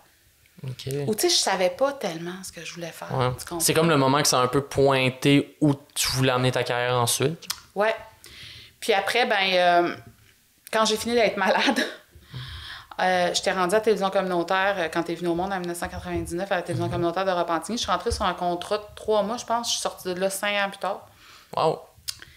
Puis après ça, j'avais une amie qui avait commencé à faire de la télé. Puis je commençais à faire des petites gigs, mais au début, tu sais, je faisais de la traduction, puis je faisais du transcript, là. Tu sais, tu te mets les écouteurs sur la tête, puis tu tapes. T'écris ce qui est en train de se dire. Exact. J'avais fait... je travaillais pour le Point J dans ce temps-là. J'avais fait tout le transcript puis la traduction de la tournée de Céline Dion. Là, son album de duo avec... c'est pas très compliqué. Là, avec Pavarotti puis les Bee Gees puis tout le kit. C'était juste vraiment cool parce que j'écoutais des drafts d'affaires que personne n'avait vus. C'est juste quand l'émission est sortie, c'était vraiment plate parce que là, j'avais tout écouté ça 100 fois. Ah, mais bref, c'est pas grave. C'était moins spécial. C'était moins spécial. Mais bref, c'est ça. Puis un jour, je suis comme tombée par hasard. J'allais faire une entrevue dans le Vieux-Montréal pour un nouveau show. Simon Durivage s'en allait à TVA, puis j'allais là comme recherchiste parce que j'avais réussi à avoir une gig avec Claire Lamarche pendant une couple. J'ai fait 1 an et demi. C'est vrai, de travailler avec Claire Lamarche. Ouais. Ça, c'est hot. Est-ce que... Mais attends, pour l'émission que tout le monde connaît, pour que les je trouvais du monde. retrouvailles, ça, c'était Pour les retrouvailles. Fait que là, toi, t'as fouillé pour du monde qu'on est comme, hey, cette personne-là, on sait plus elle est rendue où. C'était comment ça, de faire cette recherche-là? Ça, là. C'est fou. C'était comme un job de police. C'était capoté.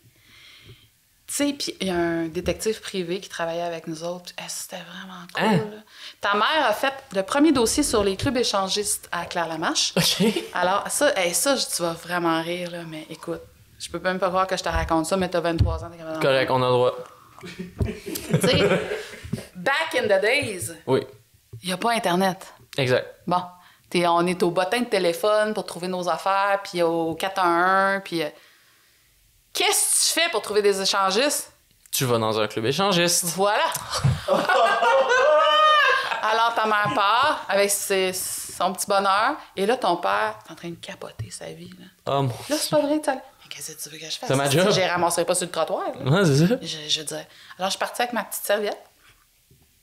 Je suis allée jaser avec des échangistes dans un club échangiste. Oh my God, OK! J'ai pas lâché ma serviette parce que t'as pas T'es allé undercover. Ben oui, là. Chris, mais t'es pas... OK. Ben, premièrement, t'as pas le droit d'être habillé. Ouais, c'est ça. Oh Tu my peux avoir ta God. petite serviette, mais il faut que tu laisses ton linge à la porte, là, dans le locker, là.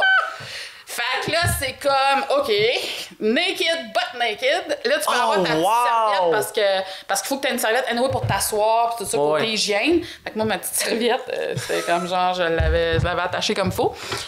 Puis, je me promenais. Mais j'ai réussi à booker comme 3-4 couple échangiste, puis à un moment donné, j'avais entendu dire qu'à la marina de Repentigny sur les bateaux, c'est passé des affaires pas catholiques. Fait qu'un matin, j'étais allée faire tous les quais en demandant au monde s'ils connaissaient des échangistes. Puis je suis tombée sur un couple, je passais comme 1 heure sur leur bateau. Ton père était sûr que j'avais été enlevée par un réseau de traite de blanche qui allait maintenant m'exiger qui m'avait expédié en Yougoslavie faire des orgies, là. C'était comme n'importe quoi, là. Mais c'est parce que j'avais été chanceuse ce matin-là, tu sais, je suis tombée sur du monde puis tout ça, mais c'était vraiment une époque où est-ce que la recherche écoute, c'était là, une job de malade, là. Si bois. Oui, c'était vraiment une job de malade, là. C'était vraiment ça. Puis sérieux, ça, j'aimais ça, j'ai trippé à faire ça, mais j'ai toujours été, tu sais, il y avait toujours mon petit côté politique. J'avais fait de l'économie à l'université, puis tu sais, je filais quelque chose de plus sérieux. Ouais. Plus sérieux qu'aller faire des recherches dans des clubs échangistes. Voilà. C'était le fun. Oui, c'est comme ça fait des anecdotes à raconter. C'est une crise de bonne anecdote. Est-ce que tu savais pas ça? Je savais pas du tout. Écoute. Ça, là, pour de... Tabarnak. Hein? Mais le pire, c'est que, justement, dans ta carrière, t'as travaillé avec beaucoup de monde, puis là, j'ai envie qu'on parle un peu de ces gens-là. T'as travaillé, ben là, avec Mario Dumont, on le sait un peu. Puis... Ouais, je travaille avec Mario, puis j'ai retravaillé avec Mario en 2012. J'ai été son chef de pupitre pendant un petit bout à TVA. Quand Mario a fini sa carrière politique, était se pratiquer à V. Oui, effectivement. PQS, Quand il est arrivé au début de V. Il est devenu bon, puis là, on l'a pris à TVA. V l'a rodé, puis comme ça, on a pu l'engager. Après, ils l'ont engagé. Mais t'as aussi travaillé, puis là, je vais y aller cas par cas, parce que je pense que chacun, c'est des petites histoires à eux-mêmes, mais t'as travaillé avec Richard Martineau. Ouais. Pendant un bon bout sur son émission à TVA. Ouais. C'était comment travailler avec le fameux Richard? Mais Richard, là, c'est tellement un gars sweet dans la vie. Tu sais, il y a le personnage Richard, et il y a Richard. Ouais. Et Richard, c'est un gars vraiment sweet dans la vie. Vraiment... Moi, Tu sais, quand j'ai arrêté de travailler avec lui, il était pas content, il voulait pas que je parte de son équipe. Il était... Tu sais, c'est quelqu'un que quand il est attaché à toi, il est vraiment... Tu sais, quand il aime travailler avec toi, quand... Moi, j'ai rarement eu des problèmes avec... Tu sais, sérieux, là, je peux pas... Mais c'est quelque chose que je trouve bizarre, justement, d'à quel point... Parce que, justement, vu que, ben... Tu sais, tu travaillais avec lui, moi, je voyais ce côté-là de lui. Un peu plus qu'après le côté média. Mais c'est l'époque où est-ce que tu te rappelles pas? T'étais comme en 5e année, puis tu faisais un petit Richard Martineau parce que tu faisais un débat, toi, matin, dans l'autobus, parce qu'on avait une espèce d'affaire à LCN qui s'appelait... je sais pas trop, c'était avec Claude Poirier, Richard Martineau, puis je me rappelle plus de l'autre, là. Je me rappelle plus. Puis là, vous aviez pris un petit ami un peu loser, puis vous l'aviez fait faire Claude Poirier, là, parce que toi, tu voulais être Richard Martineau, puis en tout cas, bref. Je me rappelle plus de ça. C'est vraiment tellement drôle. Oh my God. Tu sais, quand Michel est décédé, Richard était venu aux funérailles. Oui, mais il y a eu un paquet de monde qui sont venus aux funérailles. Puis c'était vraiment très, très, très drôle parce que, tu sais, les gens, c'est ça, ils ont comme une... C'est parce que... Mais c'est parce que moi, ce que je trouve bizarre, c'est à quel point, justement, il y a ces deux facettes-là, mais à quel point... Comment il fait pour assumer l'autre facette? Parce que l'autre facette, même moi qui le connais, la facette publique, désolé Richard, je suis souvent fucking en désaccord, puis un peu genre, je trouve ça poche. Mais en même temps, c'est ça, il y a beaucoup de monde que je connais qui ont l'aspect public, mais qu'après l'aspect privé, je suis comme... C'est comme tout bizarre dans ma tête de comment tu fais pour assumer ce personnage-là. Ben, je te dirais que c'est la même chose, quand même la même affaire que Mike Ward assume qui est Mike Ward des fois sur stage, puis qui va bardasser du monde, puis qu'un autre humoriste assume qu'il fait des affaires, puis qu'une actrice assume. Tu sais, c'est la même affaire. Tu es un personnage public, il y a des affaires que tu fais que le monde aime pas, puis il y a des affaires que tu fais que le monde aime. Je pense que c'est la même forme d'art, en quelque part. C'est-à-dire que t'écris des... Tu sais, t'es payé pour donner ton... Tu sais, et... Je parle pas de Richard en particulier. Là. Ouais, juste la chronique en général. La chronique en général, là, c'est un art et c'est aussi quelque chose qui est très drainant. Parce que tu peux pas, comme être humain, avoir une opinion sur tout. C'est impossible. Même moi qui ai beaucoup d'opinions, j'ai pas une opinion sur tout. Il y a des affaires qui on s'en fout, là. Mais c'est aussi, il y a des affaires que tu vas être comme, ben, j'ai une opinion, mais est-ce que c'est l'opinion la plus recherchée? Alors, être obligé d'avoir une opinion sur tout, à un moment donné, fait en sorte, c'est comme n'importe quoi d'autre, fait en sorte qu'il y en a des bonnes puis des moins bonnes, je pense. Je pense qu'à la base, c'est ça. Et ensuite, ben, c'est comme je te dis, tu sais, ensuite, t'assumes des affaires, puis tu fais en sorte que... Mais, tu sais, pour connaître assez de monde dans leur vie publique puis dans leur vie privée, j'en côtoie quand même depuis 20 ans, il y a souvent un décalage entre les deux. Et ils sont souvent beaucoup plus gentils, en réalité, qu'on a l'impression qu'ils sont. Moi, en tout cas, j'ai rarement eu des mauvaises expériences, sincèrement. Shoot. Qui d'autre? Ben, mettons... Claude Poirier. Ah, Claude, mon Claude. Que ça, là, ça a été aussi... Claude, on s'est tellement chicané souvent, là. Ah ouais? Ben oui, parce que Claude, c'est un vieux bougon. Claude, il aime l'amour vache, tu sais. Claude, faut que tu... Claude, faut que tu y rentres dedans. Écoute, cette anecdote-là est tapissée de rire, puis je peux la raconter parce que c'est tellement cute en même temps. Claude, là, c'était comme... Il y avait une idée, puis tu sais, c'était comme genre un vieux bokeh, là. Fait un matin, on avait des problèmes à mettre. Il voulait prendre des appels en ondes. Puis à l'époque, la vieille régie permettait pas ça dans la vieille salle d'LCN. Puis là, il y avait dans son idée de prendre des appels en ondes, puis de prendre des appels en ondes, de prendre des appels en ondes. Puis là, on essayait, tu sais, les boss essayaient de trouver une façon de plugger quelque chose, mais tu sais, c'est pas tout le temps évident. Puis un matin, il retombe avec un vieux téléphone. Genre quasiment à roulette, mais c'était pas un téléphone à roulette, c'était bon.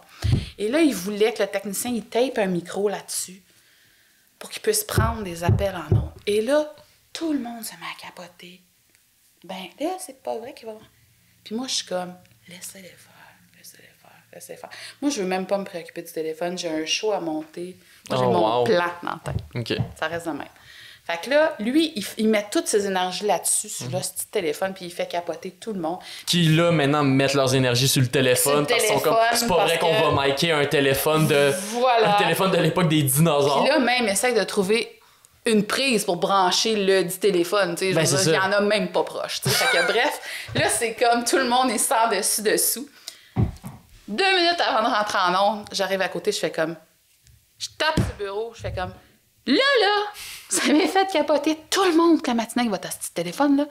Là, vous allez animer. Vous êtes un animateur. Travaillez-vous pour Vidéotron, vous autres? Vous ou vous? Installez-vous des téléphones, esti, ou vous animez? Ben là, vous allez animer, esti. Je pogne le téléphone, je tire sur le fil, j'arrache tout, puis je pars avec le téléphone. Écoute, il est resté tellement saisi qu'il a ouvert son émission en disant « Bon, ben, je vais me tenir tranquille le matin, ma chef de pépite n'est pas de bonne humeur. » Écoute, j'ai pu... Mais tu sais, mais en même temps, c'était ça, Claude. Ouais, c'est ça qu'il fallait. Comme... Je m'excuse, j'interromps. Ben oui. Il y a des rares fois dans le podcast, j'interromps, mais ça se retrouve-tu sur l'Internet, ça? J'espère. Je pense pas, parce que, écoute, c'était le temps, c'était l'époque où est-ce qu'on faisait les shows, on tapait les shows sur une cassette. OK, ouais. Tu sais, c'était vraiment ce serait ça, on mettra Simon Portelance là-dessus. Ouais, faudrait, je sais pas. Peut-être que c'est, peut-être que... On va mettre Jeff Provençal, on va mettre tout le monde. Non, mais la chef de pute en question, c'est moi. Voilà. Et vraiment, là, écoute, parce qu'il fallait... Je savais que si je me pognais avec à 7 heures le matin, ça allait drainer toute mon énergie, ça allait prendre tout, parce que c'est un vieux bokeh. Ouais. Quand il y a une idée, puis il voulait que ça marche jamais. Fait que moi, je savais que si je le pognais à la dernière minute, Qu'il allait pas pouvoir... il allait pas pouvoir rien faire. Là, les Kodak étaient allumés, le générique était parti. Moi, j'arrache le fil, je pars avec le téléphone, ça vient de se régler. Puis là, il est tellement comme flabbergasté qu'il fait comme, ouais, hein, on va me tenir tranquille. Achète de pas de bonne humeur. T'as réussi à complètement casser Claude Poirier. Casser Claude Poirier, il était capable de donner le change, tu sais. Ouais. Mais genre, notre relation, c'était un peu ça, mais aujourd'hui, tu sais, je pense qu'on s'est parlé, toi, au téléphone une fois parce qu'on l'a contacté pour ton podcast, puis garde, tu sais, Puis quand Michel est décédé, parce que c'était tellement drôle, Michel, il m'appelait tous les matins à 9h, à peu près autour de, puis ça, c'était juste avant le show qui était comme à 9h30. Puis à tous les matins, quand il pouvait, il répondait à mon téléphone, puis il répondait tout le temps, « Oh mon Dieu, je sais pas comment vous faites pour vivre avec elle. Ça doit être là à faire. » Puis là, pendant 5 minutes, il donnait une rince à Michel, il riait, tu sais, puis là, après ça, il me passait mon téléphone. Puis quand Michel est décédé, écoute, il est allé sur mon Facebook, il a pris une photo de moi, puis Michel, il a mis ça en ondes. Il a donné le... Mais c'était tellement sweet, mais en même temps, moi, je me disais, d'un point de vue de chef de public, j'étais comme, hey, le monde s'en colle. Tout le monde en a rien à chier. Je suis comme une parfaite inconnue, c'est un parfait inconnu qui vient de mourir, tu sais, c'est tellement... Mais c'est pour te dire à quel point c'était quand même quelqu'un qui... Tu sais, c'est quelqu'un qui son équipe... Tu sais, on avait une relation un peu, là, père-fille, là, par bout, là, c'était comme, genre, tu sais, c'était... Mais quand il savait que quand on travaillait fort, quand on était pertinent, quand on donnait les bonnes affaires, ben, tu sais, c'était quelqu'un d'hyper sweet. À Noël, il achetait des cadeaux, tu sais. Puis là, c'était toujours la même affaire. Il rentrait dans le bureau, il me garochait ma boîte sur mon bureau. Paf! J'avais fait une liste à ma femme pour Noël, puis elle vous a acheté quelque chose. C'est le fameux vieux monsieur qui veut pas avouer qu'il t'a fait un cadeau. Là. Fait que là, la boîte faisait ftoum sur mon mur. Puis là, j'ouvrais, puis j'avais un petit cadeau. Puis c'est vrai que c'était Andrea qui faisait les cadeaux, mais bref, c'était drôle. C'est quand même sweet. Non, c'est quand même... Moi, j'ai un très agréable souvenir de toute cette période-là. Ce qui était un peu plate, c'est que moi, on m'a souvent bardasse. Tu sais, j'ai tout fait. Tout. Nomme quelqu'un à TV, je travaillais avec. Aux nouvelles, bien sûr. Oui. Puis, Éric Salvaille, peut-être moins, genre. Non, pas Éric Salvaille. Non, ça m'est pas arrivé. Mais en même temps, tu sais, ça a fait en sorte que je suis devenue, je pense, même polyvalente. C'est super le fun. J'ai eu plein d'expériences, mais en même temps, c'était plate parce que je pouvais pas jamais, tu sais, m'attacher ou, tu sais, je pouvais pas développer de relations. À part Claude, là, où est-ce qu'on a vraiment eu une relation un peu plus intense de par la nature des choses. Oui. Claude étant Claude. De par la personne plus que la durée. De par la personne plus, c'est ça. Moi, il m'avait envoyé là parce que la dernière chef de pupitre, il l'avait comme mis un peu en burn-out puis elle pleurait. Oh shit. Puis là, ma boss, elle venait pas dire là, on a besoin de quelqu'un qui va être capable de répondre. Je dis, ben moi, s'il pense qu'il va me mettre en burn-out, il va rentrer. Qui essaye. Tu sais, moi, je suis partie là, tu sais, comme avec mon dos crinqué puis j'étais comme genre... Wow. Mais finalement, j'ai découvert quelqu'un de très sweet et de très... Puis je pense que, tu sais, il fallait, justement pour pas être en burn-out, fallait en prendre puis en laisser, tu sais. Il fallait voir en dessous de la couche puis en dessous du... Mais je pense que ce qui est cool... Du bourru, finalement. Mais c'est ça, je pense qu'il est cool que... J'ai toujours adoré ça, avoir une réputation. Non, mais c'est clair, là. Oui, lui, il voulait avoir l'air du bad boy qu'on dirige pas, là. Il aimait ça quand on disait qu'il était méchant puis qu'il était... Il adorait ça. Mais je pense que c'est vraiment nice du fait d'avoir grandi pendant que toi, tu travailles, justement, dans les médias pis tout ça. C'est qu'on dirait que j'ai jamais eu, ou très rarement, du moins, l'effet du starstruck. On dirait que la distance avec, mettons, les personnalités publiques, les célébrités, tu sais, les gens qui ont une importance médiatique, on dirait que même moi, aujourd'hui, c'est quelque chose que, genre... Tu sais, que je suis capable de considérer, cette personne-là, elle est connue, mais on dirait que je la considère jamais comme supérieure à cause de ça, justement. Okay. Je pense qu'il y a un peu de ça, tu sais, que toi, dans ta tête, mettons, Claude Poirier, c'était pas... c'est le négociateur. Lui, c'est comme, mais non, c'est un monsieur qu'à un moment donné, je suis sa chef de pupitre. Faut que je le gère, là. Pierre Bruno a des jambes, c'est un humain, il parle, tu sais. PA est surpris de cette information-là.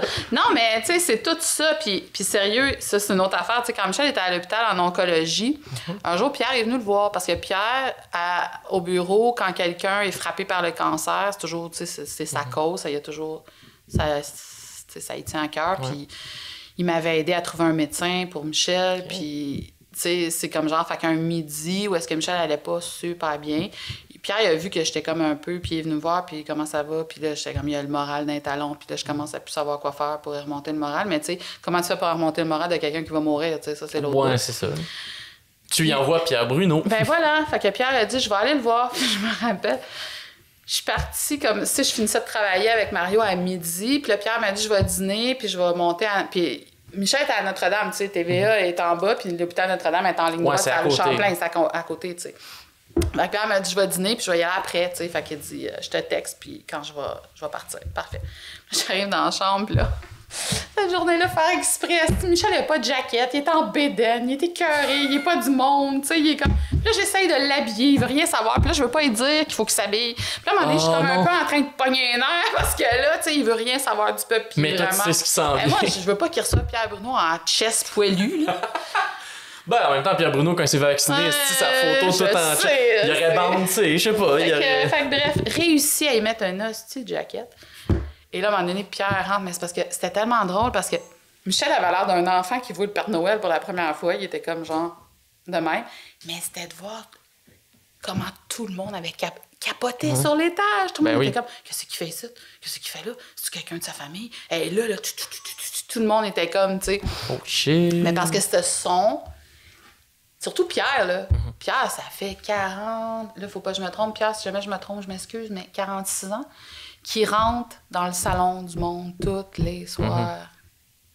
Tu sais, moi, là, ton grand-père, aussi longtemps et loin que je me rappelle, c'est la voix de Pierre Bruno que j'ai dans la tête quand on écoute les nouvelles. Parce qu'à l'époque, c'est les parents qui menaient la télé et non pas les enfants. Exact. Fait que quand l'heure des nouvelles arrivait, on avait beau se pitcher ses murs puis crier, c'était les nouvelles qui jouaient. Ton grand-père tournait ça aux nouvelles, puis à 6 heures, on écoutait les nouvelles. Fait que...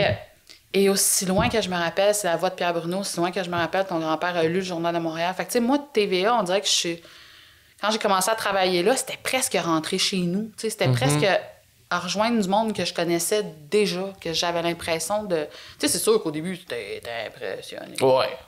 Puis là, à un moment donné, puis là, je suis sûre que si je raconte ça, Pierre va me la pardonner, mais tu sais, je suis jeune recherchiste, je rentre, puis les genoux me claquent ensemble, tu sais, puis là, je rentre dans la salle des nouvelles. Puis là, à un moment donné, j'entends « Tabarnak, il n'y a plus de papier. » Puis là, je fais comme « Pierre Bruno, viens de tabarnak. » Comme mon père. Puis là, c'était comme « OK, c'est un être humain. » Oui. Fait que c'est comme, tu sais... Puis à partir de là, ben, tu sais, j'ai... Ouais, peut-être qu'effectivement, que t'as pas été Star Trek, parce que c'est comme devenu aussi... partie de ta famille, puis tu sais, je veux dire, il y a bien du monde que tu côtoies depuis que t'es petit, puis quand t'étais petit, je t'amenais à TVA. Ouais. Tout le monde te trouvait bien cute avec ta couche. Yeah. Je suis une star à TVA, mais à l'âge de genre 2 ans. Ah, mais... Mon collègue recherchiste... mon collègue recherchiste qui t'appelait Tine Orange. Oui. Parce que tu te promenais, puis tu mangeais des clémentines. Yeah, je quittais des clémentines. Tu quittais des clémentines. Est-ce que je peux avoir une Tine Orange? Ça, c'est comme Timophine. Pourquoi je t'appelle Timophine? C'est à cause de ça. Et voilà. C'est à cause de ça. Ben écoute, on est rendu à combien de temps? On est rendu à longtemps. On a parlé beaucoup. 1h17. Wow! Pour vrai, ça a passé fucking vite. Mais ça. Mais je suis vraiment content de t'avoir reçu. Ça a été vraiment le fun. Tu vas-tu faire un podcast là? Ben, t'as une question? Oui, j'ai une question. Ok, vas-y. On peut-tu avoir des inside scoops sur Guillaume? Des inside scoops. Des inside scoops. Hey, Le pire, c'est que j'allais dire que genre, c'est le fun, on a passé tout l'épisode sans que je me fasse trop bardasser sur des trucs personnels, puis là... Hey, mais sérieux, le problème, c'est que cet enfant-là, sérieusement, a jamais été c'est vraiment quelqu'un de platement gentil et... J'ai jamais fait des niaiseries dans son enfant. Ben, en fait... Ben, il y a une anecdote que tu comptes tout le temps, que ça... Le Ajax. Le Ajax. Ok. Que ça, c'est correct. Ça, c'est correct. Oh, je suis à l'aise avec le fait que... Il y a l'anus, qu'on pourrait raconter. Hein? Mais c'est pas... Celle-là, j'ai vraiment peur de pas la connaître avec ce L'anus titre-là. avec ta tante Chantal. J'ai peur, je sais pas c'est quoi. Et... c'était quoi la ça? seule fois où j'étais obligée de te gifler de ma vie parce que là, tu étais Ouais, mais ça, mais en non. même temps, c'est même pas drôle. Tu t'es fait voler son Mac puis il était juste Ouais, pas c'est ça. Ça, c'était pas tant drôle. Non. Mais je pense... Mais c'était drôle au sens sens où Christ tenait plus à cet ordi-là qu'à un être humain. Là. C'est ça qui était drôle. Là. Ouais. Moi, mais pour moi, c'était même pas drôle. C'était juste comme, voyons, qu'est-ce qui arrive avec mon fils? Ça, c'était terrible. Mais Mais là, je veux savoir les trois, là. ben non, mais la dernière, c'est vraiment ce qu'elle vient de La dernière, c'est raconter. parce qu'on s'est fait voler. Ouais. Puis, Je me suis fait voler mon ordinateur. il s'est Puis à fait cette voler son époque-là, mon ordinateur. ordinateur, c'était pas mal ma vie. c'était sa vie. Fait Ouais. que là, il s'est mis à Ah, j'ai bad poter et bad tripper, là, genre, là, irrécupérable. Mais je pense avec j'ai le été obligée recul. de souiller une claque à Ouais. juste pour la saisir. Et je vais le dire for the record, c'est la seule fois que tu m'as frappé dans ma vie. Oui, mais là, c'est parce que j'avais plus d'alternative. Ah, ouais. C'était ça ou un 2x4, là. Je veux dire, c'était... Mais j'ai réalisé, avec le recul, puis avec beaucoup de self-reflection, je pense que ce qui s'est passé, c'est que, tu sais, j'ai tout le temps été calme quand même comme kid. Oui, mais t'as de la misère à gérer ta colère un brin, ça, Oui, on pourra en parler exact. aussi avec Oui, un psychologue, mettons. Ça, 100%. Ouais, 100%. Mais je pense que justement, ce qui s'est passé, c'est que souvent, ce qui arrivait, c'est que, mettons, il y avait des affaires graves que je réagissais pas, que je voulais garder le contrôle. Oui. Et que là, quand il y arrivait des affaires de même, Tu perdais le nord. mais c'est souvent, puis je pense que c'est un affaire qui est très masculin, malheureusement, là, qui est très masculinité toxique de Ouais. t'amasses sur des trucs tough, ce qui fait que des fois, ça va péter pour une affaire qui semble vraiment ridicule, comme le fait de se faire voler un ordi. Ou le fait, Mais de, qui, au ou final, le fait de se faire écœurer à un jeu en ligne par sa sœur, puis là, de Genre- dépluguer, puis de bouder, puis de plus vouloir jouer avec sa tante pis son oncle parce que sa sœur, elle y a dit. Qu'est-ce qu'on fait un enfant de même quand on a joué à Risk City? Mais il Oh, est tellement Christ, mauvais perdant. tabarnak. Mais il est tellement OK. mauvais perdant. For the record, Risk, c'est un esti de jeu de merde. Et la personne qui a inventé ce jeu de société-là devrait mourir. Mais sérieux. Il est sûrement déjà mort, mais il devrait non, mourir. mais sérieux, là. Moi, je suis super fière de mon fils, là, mais est-ce qu'il est mauvais perdant? Hey, puis moi, sérieux, ces affaires-là, là, c'est comme je m'en touche. Mais profondément. Puis là, il y a comme une espèce de guerre, là, il est comme incontrôlable. Fuck, ce jeu-là, c'est ma hantise des derniers mois. Je déteste. Il y a le nom du créateur là-dessus. Y a-tu le nom du créateur? Je vais le chercher, Hey, je vais te trouver. Attends, mais pour vrai, il y a pas le nom de la personne qui l'a créé. Ben gars, Hasbro, là, parce que maintenant c'est eux qui s'en occupent, là. Hasbro, allez chier. Elle m'a dit comme une phrase populaire, fais tes recherches, dude. mais sérieux, là, ça, là, la gestion de la colère, Ouais. là, ça a toujours été. Des fois, je suis comme, mais pourquoi tu paniques, là? Pourquoi t'es en crise tout d'un coup, là? Tu sais, puis sa sœur avait ton numéro pour ça, là. Ah, Te Christ, faire pogner ouais. les nerfs pour des. Maintenant, il fallait que je dise, là, c'est toi qui es 5 ans plus vieux, là. À un moment donné, Ouais. t'es pas obligé de faire toutes 4 commandes, là. C'est pas le chef des armées américaines, là. Tu sais, comment? Bon. Fait que première anecdote, le Ajax. Oui, l'Ajax. Il y a à peu près 2 ans. Puis là, je travaille pour Claire Lamarche. Que puis j'ai j'avais 2 ans, Ouais. pas il y a 2 Non, ans. c'est ça. Il y avait 2 ans. Je travaille pour Claire Lamarche. J'ai un dossier à remettre. Puis on avait des deadlines. Il fallait que je l'envoie à 5 heures par fax à l'époque. Ben oui. Puis là, je suis comme... Hein? Puis là, c'est pas qu'il était tannant, mais tu sais, je veux dire, un enfant, c'est un enfant. Ça veut du jus, ça ci, ça. Puis là, à un moment donné, il est quelque part, je l'entends pas. Puis là, il est comme ben tranquille. Fait que je suis comme, yes, je vais pouvoir finir mon dossier. Puis là, à un moment donné, il arrive, je le vois arriver de même à côté de moi. Puis là, je fais comme, mais qu'est-ce que ça sent? Je me reviens de bord. Guillaume, il est vert, des pieds à la tête. Puis il y a comme de la poudre d'accumuler ici, sur le bord des yeux, puis sur le bord de la bouche, puis ses épaules. Puis...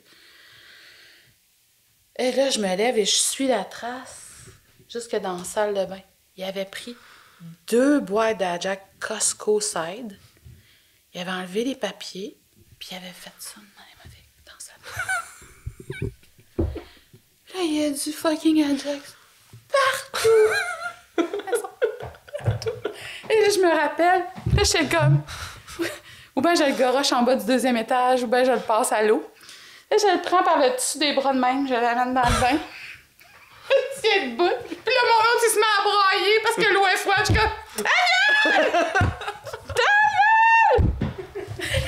C'est pour vrai, je suis chanceux de pas Mais être mort. de pas là. être juste mort étouffé par Ben le oui. Ajax. Ça, si je m'en serais pas rendu compte. En plus, mère Si, indigne, ouais. j'étais en train de taper mes affaires, puis ça allait bien. T'es en train de chercher quelqu'un pour Claire Lamarche. Puis c'était dans la maison en réno. Oui. Fait qu'il y avait pas de grout, tu sais, de ciment dans les joints de la céramique. Fait que là, t'avais marché dans le Ajax, puis là, c'était comme dur, rentré dans un crack. Ça m'a pris je sais pas combien de jours avec un couteau à aller chercher ça, puis une petite balayeuse à main. Terrible. Deuxième des choses. Oui, le deuxième. L'anecdote que j'ai pas. Mais je pense savoir c'est laquelle. Je pense savoir c'est avait laquelle. beaucoup d'anxiété concernant la propreté de son anus quand il allait aux toilettes. Quand il avait Finalement, c'est pas ce que je pensais. 5-6 ans. À un moment donné, c'est ma petite sœur qui le garde. Puis ma petite sœur, je l'appelle ma petite sœur parce qu'elle est comme 9 ans et demi plus jeune que moi. Tu sais, fait que quand moi j'avais un enfant, mettons, j'avais peut-être 29, fait qu'elle était au début de sa vingtaine. Puis c'était ma tante cool, tu sais, il aimait bien ça avec ma tante cool. Puis à un moment donné, mon Guillaume descend.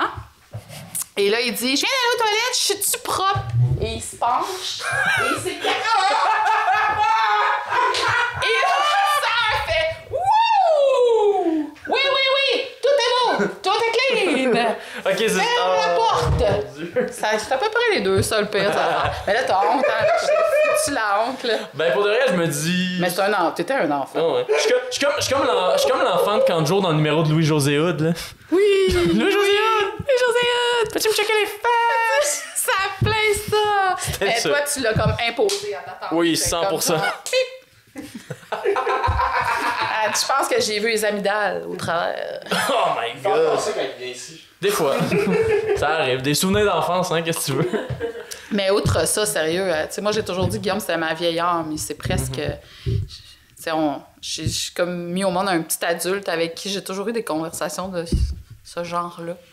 On a toujours parlé, tous les deux, à un niveau assez égal, je dirais. Je pense aussi.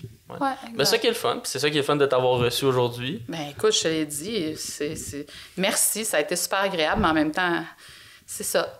T'as reçu une inconnue à ton podcast. C'est moi la fille de télé, je suis comme...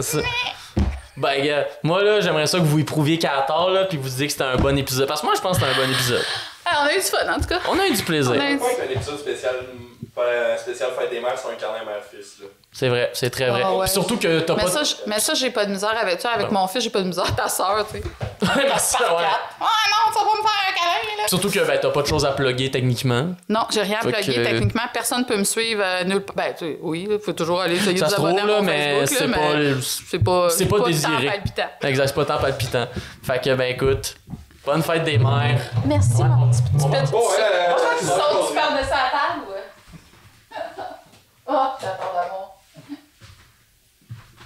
Bon, finis le podcast avec une phrase de merde, là, qu'on l'arrête de rec. Tigidou. C'est Guidou.